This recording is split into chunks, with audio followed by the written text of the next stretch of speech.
Gazans carry on during latest Israeli attack on Gaza. Written by Khalid Mohammed El-Hissy from the Gaza Strip, July 13, 2023. Written amidst Israel's latest round of military bombardments on the besieged Gaza Strip, where 33 Palestinians were killed in 5 days. Gaza is home to 2.2 million Palestinians, half of whom are children. 80% of Gaza's children live with depression, grief, and fear, according to Save the Children. I emailed my friend, Samar, who lives in the United States, telling her everything is fine in Gaza. 1 hour later, things turned upside down as Israel launched surprise airstrikes across Gaza. My grandmother fled from Ukraine to Gaza and wants me to stay next to her all the time because she doesn't want to die alone. She asked me, "Khalid, are you afraid of a new war?" I told her that I wasn't. We Gazans have lived through so many wars that war has become routine for us. She tried to call my aunt in Ukraine, but my aunt doesn't have an internet connection. The Russian army destroyed the center that distributes internet all over Ukraine. About 2 hours later, my aunt called her, asking her about the situation in Gaza. I have no words to answer my grandmother when she asked.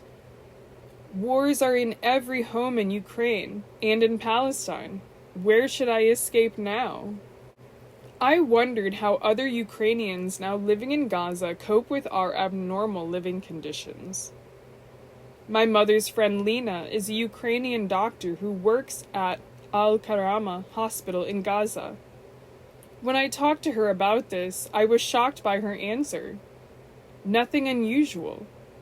I go to my daily job as a doctor at Al-Karama Hospital. I treat children, and everything is normal.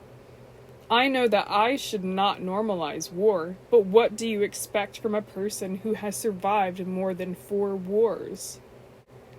During the 2008 war, my father, who is a doctor, did not want to leave us and go to his job. I remember him saying, "I prefer being fired from my work than leaving you alone in this bombardment," but that was then. Now, in the middle of the terrifying shelling, he eats his breakfast as usual, performs the post-dawn prayer, and goes to work.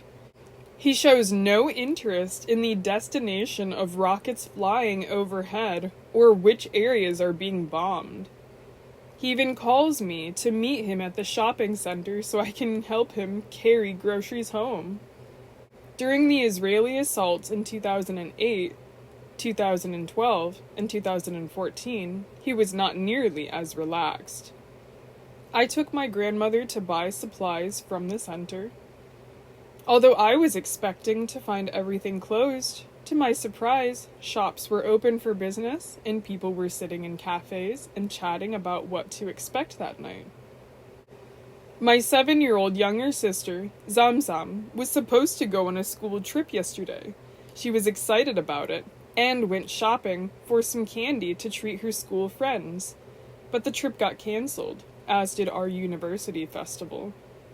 My friends and I spent more than 2 months translating a scene from Hamlet into Arabic, performing it together, and selecting suitable background music to get extra credit. We felt confident that we could put on a stellar performance, but the university announced that classes, and the festival of course, would be suspended until the situation stabilizes.